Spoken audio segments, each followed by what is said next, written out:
క్రీస్తునందు ప్రేమైన ప్రేమధార టీవీ వీక్షకులందరికీ మన ప్రభువును రక్షకుడైన యేసు క్రీస్తు అత్యున్నతమైన నామంలో శుభములు తెలియజేస్తున్నాం. ఈనాటి మన ధ్యాన భాగము యోహాను సువార్త 14వ అధ్యాయము 16 నుండి 31 వరకు.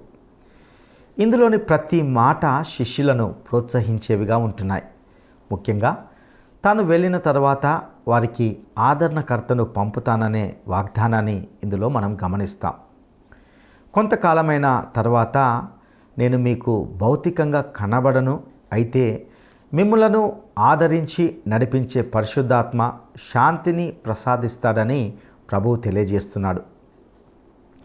శిష్యులను అనాథలుగా చేయక వారికి ధైర్యాన్ని ఇచ్చే ఎన్నో మాటలను ప్రభువు వీరికి తెలియజేస్తున్నట్టుగా చూస్తాం. ముఖ్యంగా పరిశుద్ధాత్మ యొక్క పనికి సంబంధించి అనేక సత్యాలను ఇందులో గమనిస్తాం. ఇక ప్రభువు తన తండ్రితో ఉన్న సంబంధాన్ని స్థిరంగా కొనసాగిస్తూ తండ్రిని మహిమపరుస్తూనే ఉన్నట్లుగా మనము ఇందులో గ్రహిస్తాం. ఇక సందేశాన్ని వినడానికి మనము సిద్ధపడదామా? సోదరీ సోదరులారా, మీ బైబిళ్ళు తెరవండి. ఈరోజు మన పాఠం యోహాను సువార్త 14వ అధ్యాయం 16 నుండి 31 వచనం వరకు వినండి. ప్రభువు అన్నాడు, నేను తండ్రిని వేడుకుంటాను, మీ వద్ద ఎల్లప్పుడూ ఉండడానికి ఆయన వేరొక ఆదరణకర్తను, అనగా సత్యస్వరూపి అయిన ఆత్మను మీకు అనుగ్రహిస్తాడు. లోకము ఆయనను చూడదు, ఆయనను ఎరుగదు గనుక ఆయనను పొందనేరదు. మీరు ఆయనను ఎరుగుదురు, ఆయన మీతో కూడా నివసిస్తాడు, మీలో ఉంటాడు. మిమ్ములను అనాథలనుగా విడువను, మీ వద్దకు వస్తాను. కొంతకాలమైన తరువాత లోకము నన్ను మరి ఎన్నడూ చూడదు, అయితే మీరు నన్ను చూస్తారు. నేను జీవిస్తున్నాను గనుక మీరు జీవిస్తారు. నేను నా తండ్రి యందు, మీరు నా యందు, నేను మీ యందు ఉన్నామని ఆ దినమున మీరెరుగుదురు. నా ఆజ్ఞలను అంగీకరించి వాటిని గైకొనేవాడే నన్ను ప్రేమించేవాడు. నన్ను ప్రేమించేవాడు నా తండ్రి చేత ప్రేమించబడతాడు. నేను వానిని ప్రేమించి వానికి నన్ను నేను కనపరుచుకుంటాను. ఈ మాటలు విని ఇస్కరియోతు కాని యూదా అన్నాడు, ప్రభువా, నీవు లోకమునకు కాక మాకు మాత్రమే నిన్ను నీవు కనపరుచుకోవడానికి ఏమి సంభవించింది? అందుకు యేసు అన్నాడు, ఒకడు నన్ను ప్రేమించిన ఎడల వాడు నా మాట గైకొంటాడు. అప్పుడు నా తండ్రి వాణ్ణి ప్రేమిస్తాడు. మేము వాని వద్దకు వచ్చి వాని వద్ద నివాసము చేస్తాము. నన్ను ప్రేమించని వాడు నా మాటలు గైకొనడు. మీరు వింటున్న మాట నా మాట కాదు, నన్ను పంపిన తండ్రిదే. 24వ వచనం. ప్రియ సోదరీ సోదరులారా, వింటున్నారా? పరిశుద్ధాత్మ పెంతెకోస్తు సంఘటనకు ముందు ఉన్నాడు. కాని పెంతెకోస్తు నాడు పరిశుద్ధాత్మ విశ్వాసులలో ఉండి నివసించడానికి వచ్చాడు. అది వారికి కొత్త అనుభవం. పరిశుద్ధాత్మ అంటే పరిశుద్ధత గల ఆత్మ. పరిశుద్ధతే తానై మనల్ని పరిశుద్ధపరిచే ఆత్మ. ఆయన పేరు ఆదరణకర్త. ఇది ఎంతో అర్థవంతమైన పేరు. ఆదరణకర్తగా మనలో ఉండి మనల్ని బలపరుస్తాడు. ఆయన మహాబలవంతుడు, మనల్ని ఆదరించి బలపరుస్తాడు. వీరు సత్యాత్మను పొందటం కాదు, సత్యాత్మే వీరిని పొందాలి. అయితే లోకము సత్యాత్మను పొందనేరదు. పరిశుద్ధాత్మ దేవుని వాక్యాన్ని తీసుకొని విశ్వాసికి వాక్యమందలి మర్మాలను బయలుపరుస్తాడు. అయితే రక్షణ లేని వ్యక్తి యేసుక్రీస్తును తన రక్షకునిగా అంగీకరించాలి. ఈ లోక సంబంధమైన మనిషి ఆయనను పొందలేడు, చూడలేడు. ఎవడైనా ఆత్మతో సత్యముతో మాత్రమే ఆయనను చూడగలడు, ఆరాధించగలడు. యేసును ఆత్మనేత్రాలతోనే చూడాలి. దేవుని ఆత్మ ద్వారానే మనుషుల కన్నులు చెవులు తెరవబడడం జరుగుతుంది. అప్పుడే ఎవడైనా దేవుని వాక్యాన్ని గ్రహించగలడు, అర్థం చేసుకోగలడు. మనకు పరిశుద్ధాత్మే మహోపాధ్యాయుడు. మనల్ని సర్వసత్యములోకి నడిపించేవాడు ఆయనే. పరిశుద్ధాత్మ లేనిది వేదాగమ పఠనము కాదది. పరిశుద్ధాత్మ లేకపోతే నీకు బైబిలు ఒక చరిత్ర పుస్తకము అనిపిస్తుంది. బైబిలు సత్యాలను మనకు నేర్పి వాటిని మనలో అమలుపరిచేటందుకు పరిశుద్ధాత్మ మనకెంతో సాయం చేస్తాడు. పరిశుద్ధాత్మ లోకంలో ఉండడం కాదు, ఇప్పుడు ఆయన మీలోకే వచ్చేస్తాడు అన్నాడు యేసు ప్రభువు. నేను మిమ్ములను అనాథలుగా విడువను అన్నాడు. మీకు ఆదరణకర్త ఉన్నాడు, అందుచేత మీరు అనాథలు కారు. పరిశుద్ధాత్మ రూపంలో తానే వ్యక్తిగతంగా నీలోకి నాలోకి వస్తాడు. ఇది యేసు ఇచ్చిన అభయ వాగ్దానం. పెంతెకోస్తు సంఘటన మొదలుకొని యేసు తండ్రిలో ఉన్నాడని, విశ్వాసి యేసులో, యేసు విశ్వాసిలో ఉన్నారని వారికి అనుభూతి కలిగింది. నేను మీలో, మీరు నాలో. ఎంత గంభీరమైన సత్యం ఇది! నేను క్రీస్తునందు ఉన్నాను. ఇది రక్షణ. రక్షించబడము అంటే క్రీస్తునందు ఉండడమే. బాప్తిస్మం అంటే ఇదే. బాప్తిస్మం అనగా క్రీస్తుతో సంయుక్తమైన మన స్థితికి గుర్తింపు. లోకంలో ప్రతి వ్యక్తి క్రీస్తునందో లేదా క్రీస్తుకు బయటనో దేవునికి కనిపిస్తాడు, మరో చోటు లేదు. విశ్వాసమును బట్టి నీవు ఆయనలోనైనా ఉంటావు, లేదా క్రీస్తుకు బయట పాపాలను బట్టి, అపరాధాలను బట్టి నశిస్తూ ఉంటావు. నీవు క్రీస్తునందు అంటే క్రీస్తు నీతి నీది అవుతుంది. క్రీస్తునందు నీవు సంపూర్ణునిగా చేయబడి దేవునికి కనపడతావు. క్రీస్తు నాలో ఉంటే అది ప్రతిష్ఠ. క్రైస్తవుడు ఇక్కడ జీవిస్తున్నాడంటే క్రీస్తే క్రైస్తవునిలో ఉండి జీవిస్తున్నాడని అర్థం.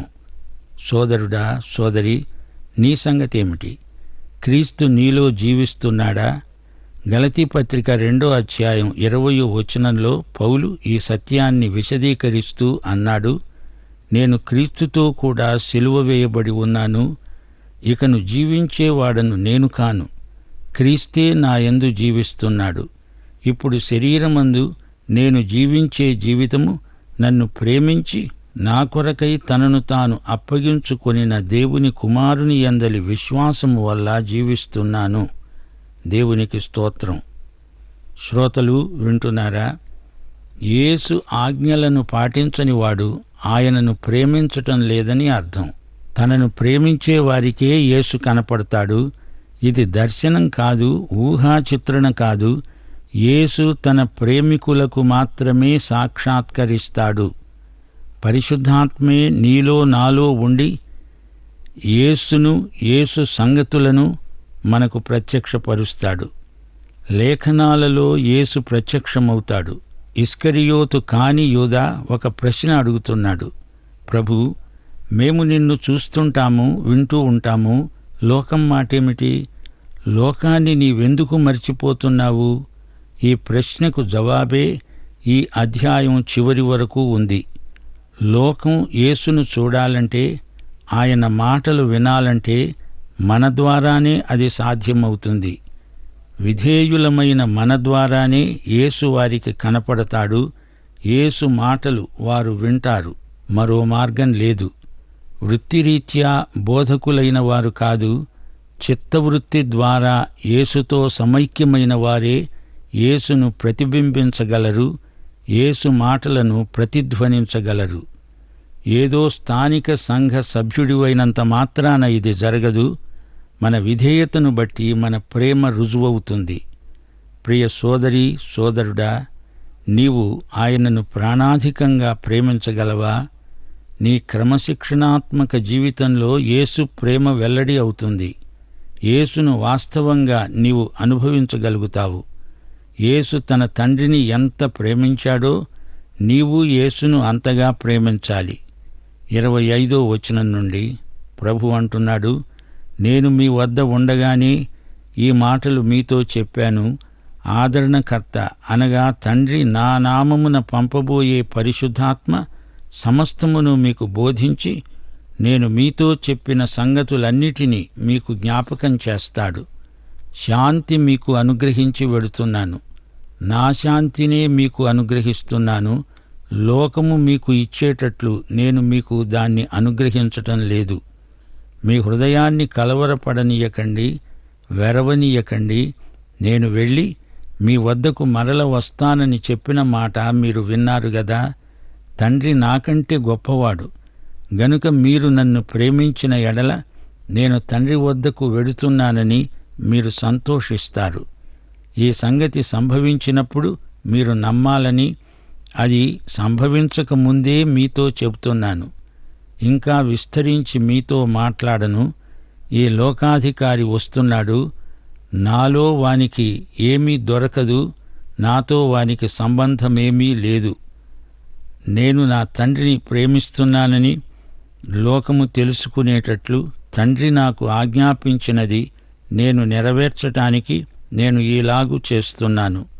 లెండి, ఇక్కడ నుండి వెడదాము. శ్రోతలు వింటున్నారా? యేసు లోకాన్ని మరిచిపోలేదు. ఆయన ఈ లోకాన్ని గురించే ఎంతో చింతిస్తున్నాడు. మేడగదిలోకి తన అపొస్తలులను పిలుచుకున్నాడు. అక్కడ వారికి సత్యమును ఉపదేశించాడు. వారు ఆ సత్యాన్ని ఈ లోకమంతటికీ ప్రకటించాలి. పరిశుద్ధాత్మ శక్తితో వారు ఈ సేవ చెయ్యాలి. యేసు శిష్యులే ఈ లోకానికి ఈ సత్యాన్ని అందించగలరు. అలా ప్రకటించే శిష్యులలో ఈ సువార్త రచయిత అయిన యోహాను ఒకడు. పరిశుద్ధాత్మ శక్తితో జ్ఞానముతో నిండినవాడై ఈ సువార్తను రాశాడు. పరిశుద్ధాత్మే వారికి బోధిస్తాడు, వారిని నడిపిస్తాడు. పరిశుద్ధాత్మే వారికి యేసు సంగతులు చూపుతాడు, జ్ఞాపకం చేస్తాడు. పరిశుద్ధాత్మ శక్తి వారిని భూదిగంతాల వరకు తీసుకువెడుతుంది. యేసు ప్రభువుకు పూర్తిగా లోబడి అంకితమైపోయిన వారికి గొప్ప శాంతి, సమాధానము, హృదయాలను నింపిన అనుభూతి కలుగుతుంది. దేవుని సంకల్ప పరిధిలో ఉన్నవారికి ఆత్మశాంతి, హృదయశాంతి, మనశ్శాంతి. పాపాలు క్షమించబడినప్పుడు హృదయంలో శాంతి కలుగుతుంది. గాని ఇప్పుడు శిష్యులకు అనుగ్రహించే శాంతి యేసు ప్రభువుకు పూర్తిగా అంకితమైపోయిన జీవితాలను నింపుతుంది. నా శాంతినే మీకు అనుగ్రహించి వెడుతున్నాను అంటున్నాడు యేసు. ఇది మహిమాన్వితమైన మహాశాంతి. యేసు శాంతి, క్రీస్తు సమాధానం. యేసు వెళ్ళిపోతూ అన్న మాటలివి. ఆయన వెళ్ళిన తరువాత తన శిష్యులకు ఎన్నెన్నో ఆశీర్వాదాలు కృమ్మరించబడతాయి. యేసు తన తండ్రి వద్దకు వెళ్ళిపోయి ఆదరణకర్తను పంపుతాడు.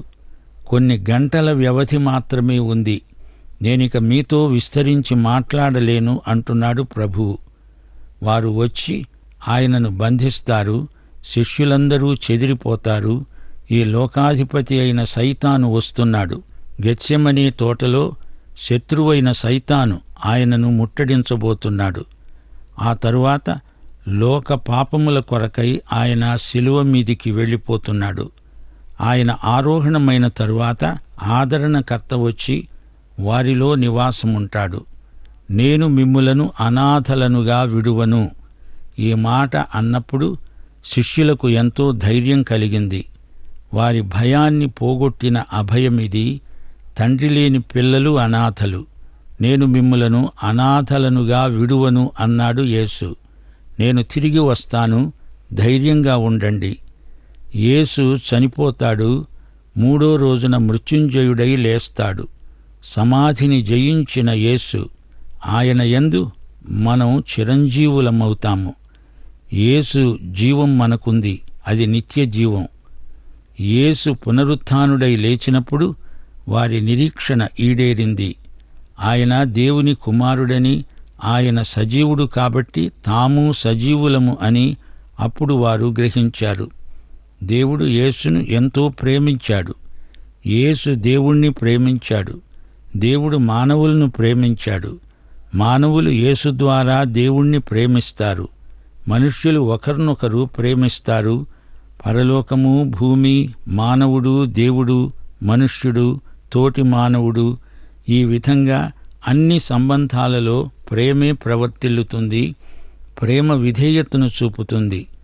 మృతులలో నుండి లేచిన తరువాత యేసు తనను ప్రేమించేవారికే కనిపించాడు.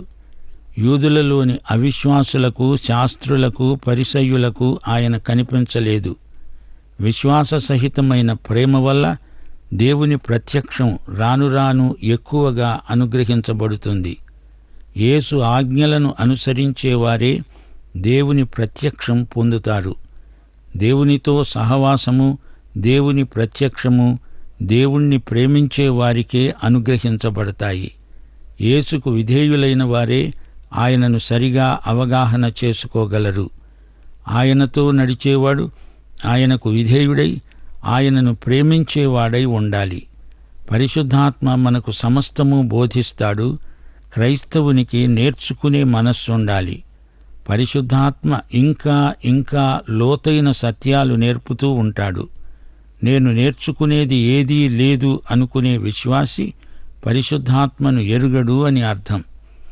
సత్యము మనకుంది, కాని పరిశుద్ధాత్మ ఆ సత్యానికి మన కండ్లు తెరుస్తాడు. అందలి లోతైన భావాన్ని మనకు బయలుపరుస్తాడు. పరిశుద్ధాత్మ అనేక సత్యాలను, యేసు చెప్పిన వాటిని మనకు జ్ఞాపకం చేస్తాడు. మనలో ఉండి యేసు ప్రబోధాలలోని అంతర్భావాన్ని మనకు బయలుపరిచేవాడు ప్రియమైన పరిశుద్ధాత్మ. ప్రభు అన్నాడు, మీకు నేను శాంతిని అనుగ్రహించి వెడుతున్నాను. శాంతి అంటే షాలోం. ఈ ఈవిని ఇచ్చేవాడు పరిశుద్ధాత్మ. లోకమిచ్చే శాంతి సమస్యల నుండి తప్పించుకొని పారిపోవడం. సమస్యను పట్టించుకోకపోతే పరిష్కారమవుతుందా? గాని యేసు ఇచ్చే శాంతి సమస్యలపై విజయం. బయటి పరిస్థితులకు అతీతమైనది యేసు శాంతి. ఈ శాంతి సమస్యలు, పోరాటాలు లేకుండా చేసేది కాదు. సమస్యలను జయించడం యేసు శాంతి. పరలోకానికి వెళ్ళే సమయం మనకు ఎంతో ఆనందం. పరలోకానికి వెళ్ళడం అంటే మరణం కాదు, మరణాన్ని జయించడం. యేసు మరణం ఓటమి కాదు, అది విజయం. యేసు శిలువలో మనమేమి చూస్తున్నాము? దేవుని పట్ల విధేయత, మనుషుల పట్ల ప్రేమ. సోదరీ సోదరులారా, ఈ అధ్యాయాన్ని ముగిస్తూ మరొకసారి మీకు 12వ వచనాన్ని జ్ఞాపకం చేయగోరుతాము.